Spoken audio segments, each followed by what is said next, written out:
350 km sejam. Ini adalah kelajuan kereta api laju pertama di Asia Tenggara, namun bukan di Malaysia. Kereta api laju Indonesia, Whoosh, menghubungkan Jakarta dan Bandung dalam hanya 40 menit, telah beroperasi penuh tahun ini. Sementara itu, Malaysia masih menunggu HSR yang dibatalkan. Jakarta telah bergerak ke depan dengan kelajuan yang nyata pada angka 350 km sejam. Dalam video ini, saya akan menjelaskan bagaimana Jakarta pada tahun 2026 telah mengubah permainan sepenuhnya, kenapa masih ada yang percaya KL unggul, dan fakta-fakta mengejutkan yang mungkin akan membuat Anda mempertanyakan segalanya. Sebelum kita lanjut, saya ingin berbagi sesuatu. Seorang teman lama berpendapat bahwa orang Malaysia terlalu angkuh untuk mengakui Jakarta yang lebih maju di beberapa aspek. Ia yakin video ini tidak akan mendapat perhatian karena kita cenderung hidup dalam penafian. Namun, saya percaya rakyat Malaysia cukup matang untuk menghadapi kebenaran. Jika Anda setuju bahwa data lebih penting daripada ego, silakan tekan butang langgan sekarang. Assalamualaikum. Mari kita mulai dengan perbandingan dasar.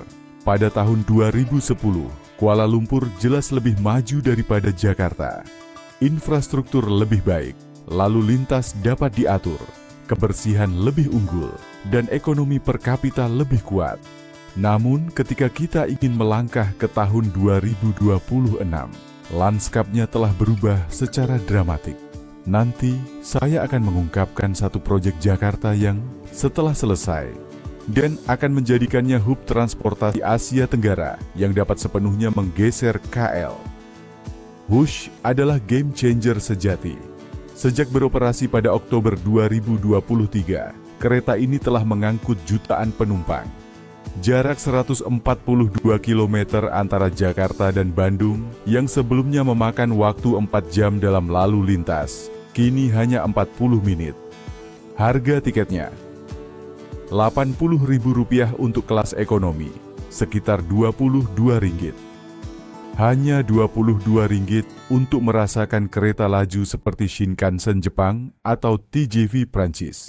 Sedangkan di Malaysia, kami membatalkan HSR dari Singapura ke KL setelah menginvestasikan berbilion ringgit untuk perancangan.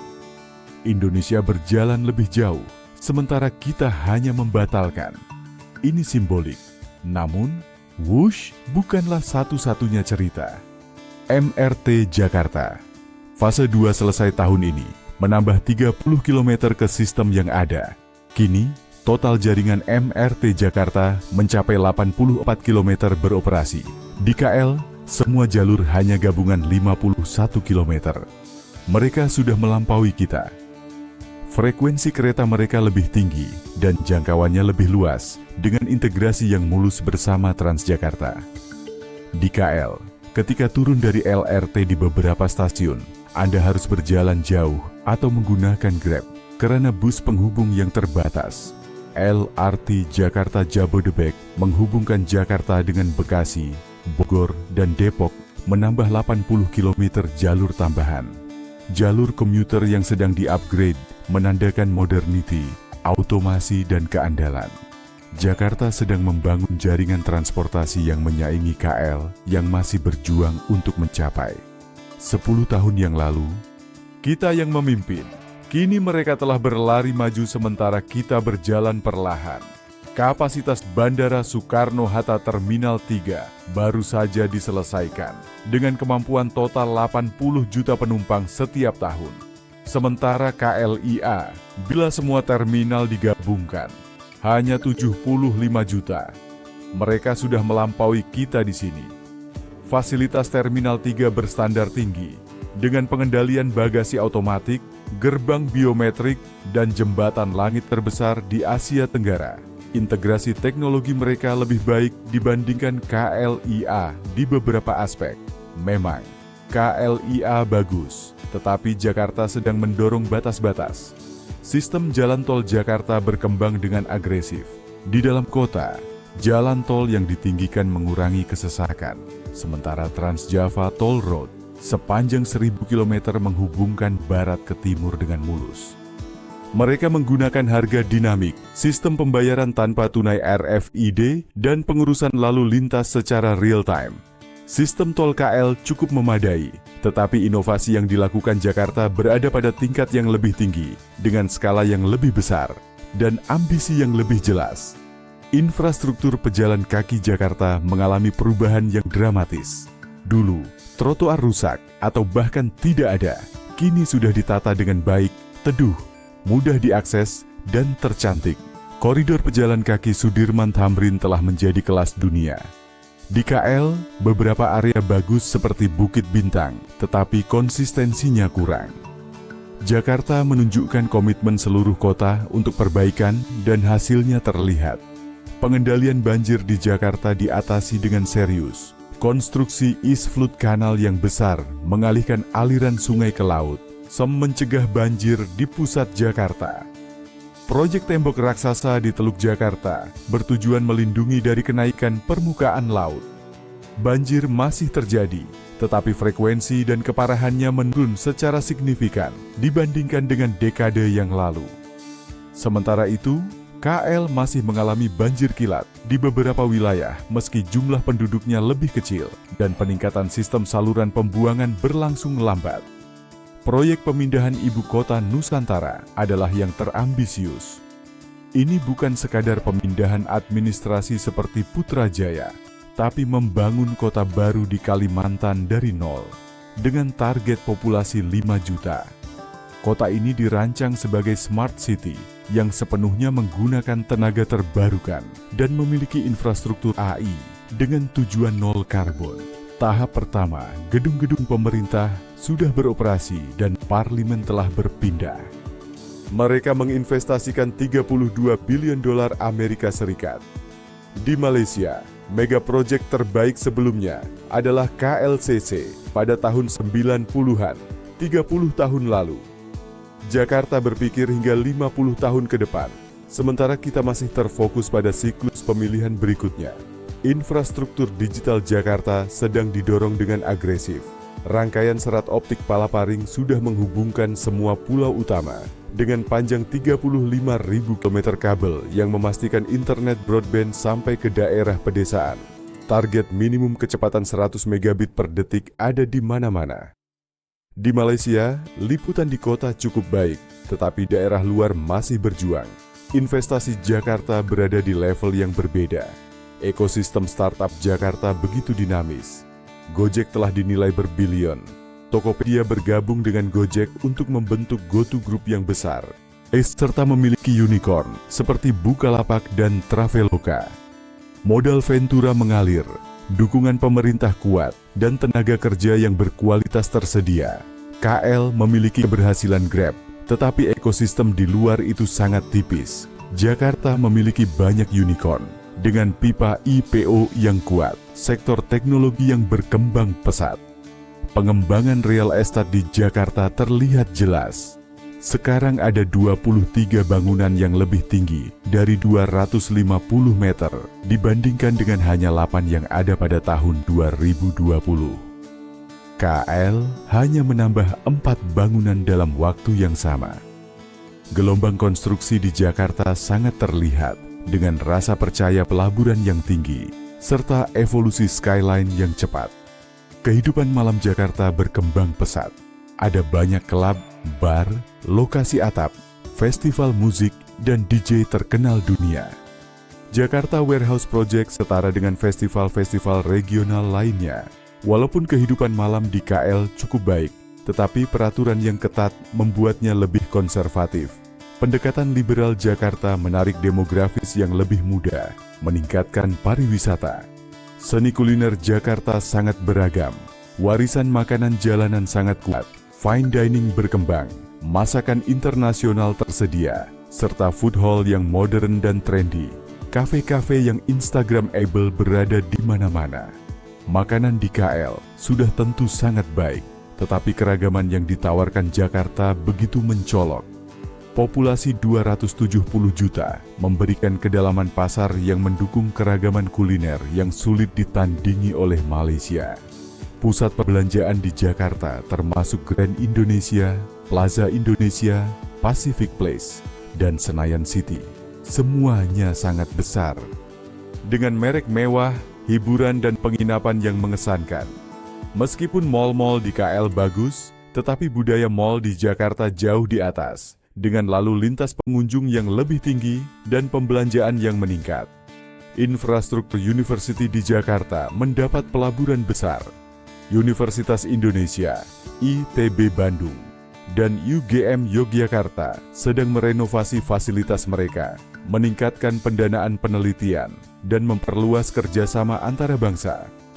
University Malaysia juga cukup baik, tetapi pembiayaan stagnan. Momentum Jakarta sangat jelas meningkat. Rumah sakit swasta di Jakarta memiliki standar antara bangsa. Siloam, Mayapada, dan MRCCC memiliki peralatan yang sebanding dengan di Malaysia, dan beberapa prosedur bahkan lebih murah dan lebih baik. Potensi wisata perubatan semakin meningkat. Malaysia sudah memiliki reputasi dalam bidang ini.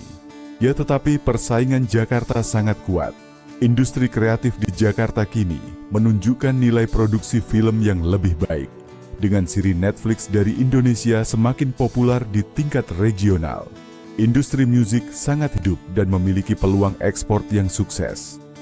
Di Malaysia, industri hiburan stabil, tetapi skala produksi konten Jakarta lebih besar dan jangkauan audiensnya lebih luas.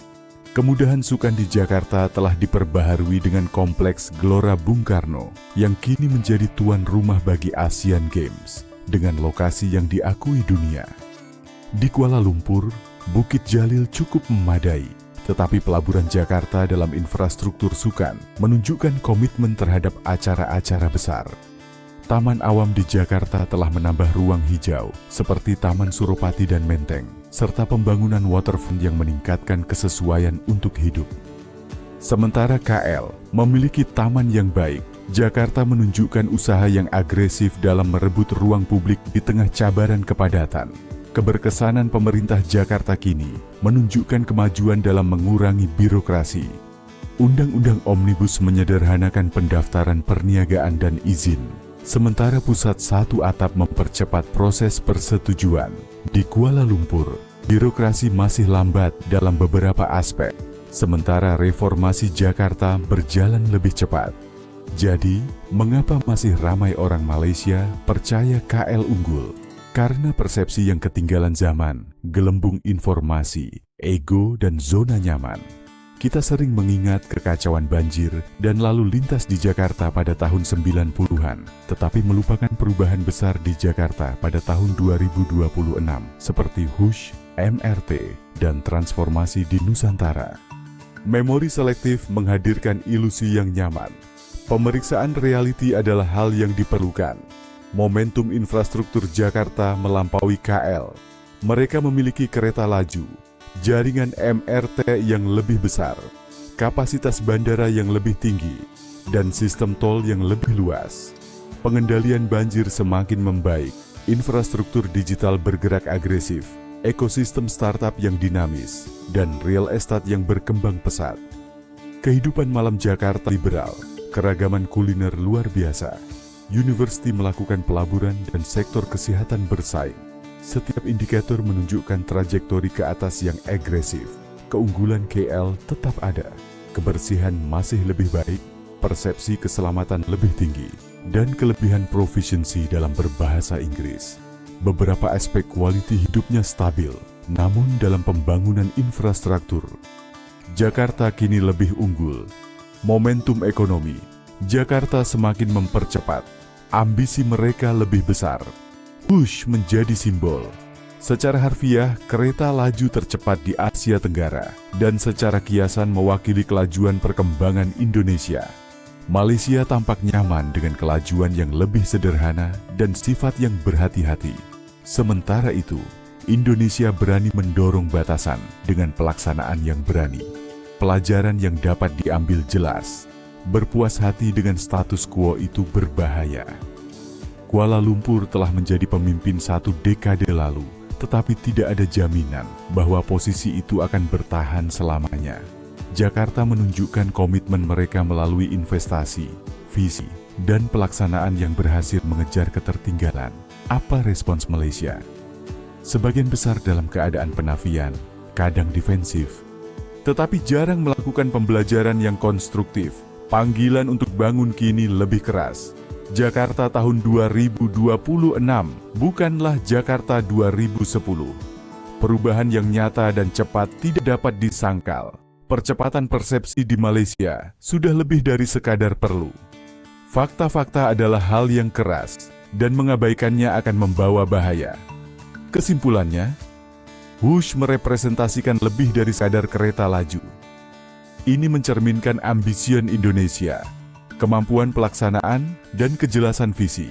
Jakarta tahun 2026 telah mengubah semua perbandingan dengan KL. Infrastruktur di depan dalam aspek tertentu, momentum lebih cepat, investasi lebih besar, dan skala lebih grand. Banyak orang Malaysia masih menganggap KL tidak terkalahkan, tetapi realitinya mengatakan sebaliknya. Penafian agar nyaman, tetapi penerimaan yang menyakitkan adalah diperlukan untuk pertumbuhan. Jika video ini menantang pandangan Anda, silakan langgan saluran ini. Minggu depan saya akan membandingkan biaya hidup dan kekuatan membeli. Bagikan dengan mereka yang masih beranggapan Malaysia selalu lebih baik dalam semua aspek. Wush sudah sampai, sementara Malaysia masih menunggu di platform. Saatnya kita putuskan, apakah kita ingin mengejar atau menerima tertinggal permanen. Jakarta telah membuktikan bahwa ini mungkin, sementara Malaysia tampak ragu. Perlombaan berlanjut, jaraknya semakin melebar, dan pilihan ada pada kita untuk bertindak atau menyesal.